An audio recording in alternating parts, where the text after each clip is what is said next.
Good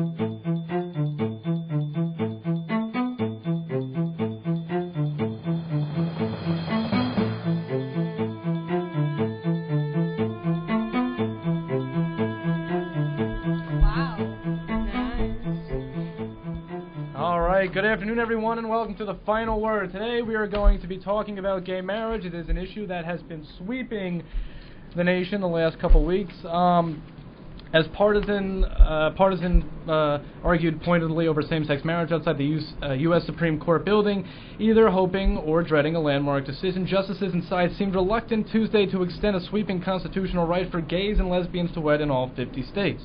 And the first of 2 days of hearings on cases that would have potential to fundamentally alter how American laws treat marriage, Justice Anthony Kennedy considered the likely deciding voting on a divided court, questioned whether justices should even be hearing the issue. So let's talk about this, guys.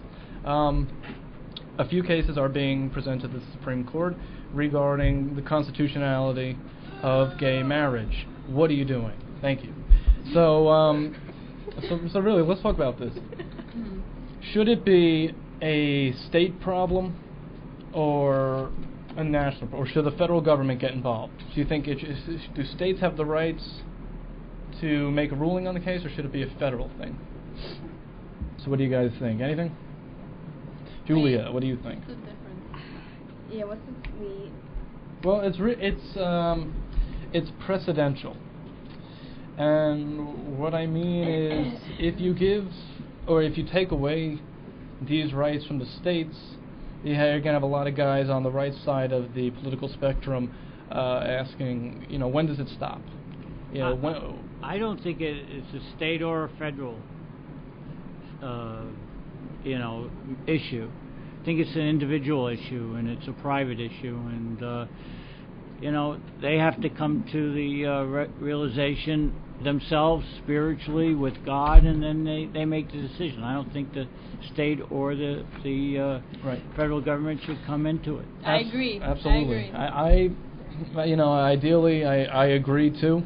Mm-hmm. But when you have discrimination like this, when you're lacking equality in something as important as this, someone needs to step in. And the main argument, and it's a pretty good argument if you ask me, for gay marriage is the Constitution. The 14th Amendment of the Constitution says, all persons born or naturalized in the United States and subject to the jurisdiction thereof are citizens of the U.S. and of the state wherein they reside. No state shall make or enforce any law which shall abridge the privileges or immunities of citizens of the United States, nor shall any state deprive any person of life, liberty, or property without due process of law. So at this point, we're talking about life, liberty, and property. When it comes to marriage, you're talking about, one's beliefs. You're talking about property, in reality. It is a contract of benefits when it comes down to it. So where is the line? Do states have the right to put bans such as Proposition 8 on marriage? What do you think? Proposition 8? Well, what it does is it says that two gay people can't get married. Why not? In California. Why not? That's the thing. Why not? When it comes down to it, there is some legal jargon on both sides, but it's really a difference of morals, a set of morals. I grew up old-fashioned, I guess, and the Bible really doesn't actually goes against that, but I have some relatives and I have some friends that they're in gay relationships, and I really think it's between them and their creator, and they have to go. That's my opinion. They have to go the way they're led, and I really don't think the state or the government should intrude.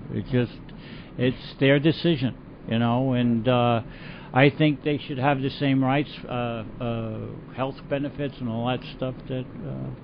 A heterosexual couple has, but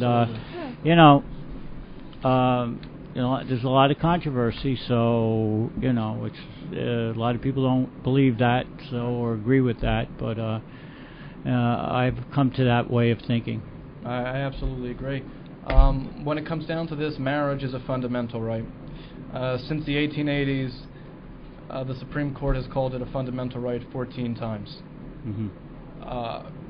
And in the Constitution, it cites that we shouldn't take away these fundamental rights. Mm-hmm. What's the line? This is an argument of equality. Mm-hmm. It doesn't affect anyone else but the two people in the relationship. It really doesn't.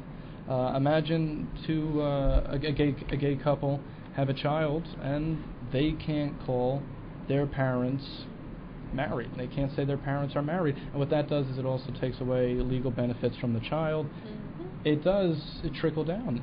People. Well, Elton John has had two. This is his second child he's having, right? And in his relationship, right. He's gay, and this is his second child, and they seem to be doing well. So we have to redefine the parameters of relationships. I don't think we, in this 21st century, can be so black and white with everything, and we have blinders on all the time. Right, I agree. And in California, Proposition 8 was voted for. Mm-hmm. This was voted in, and the argument is, well, does the government have the right to disregard the democratic process of voting and overturn it? And when you think that way, that's like saying, okay, let's go back to the 1950s and 1960s, and let's give states like Alabama and Mississippi those rights to vote on whether segregation should be a part of their daily routine.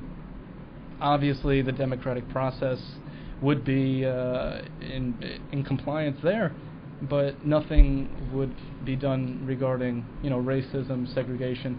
So really, this is an argument. This is a modern civil rights movement. It really is, and I think that it needs the same attention and the same legal attention that civil rights during the 60s got. So that's what I think. I think, two people want to get married. I don't care if you're blue, if you're green, if you're a man, if you're a woman. Go ahead, be happy. That's what it's about, right? Yep. What do you think? What do you think, Julia, Bria? Agreed. Well, thank you. That about does it for today. Thank you for spending your afternoon with us, and we will be back tomorrow.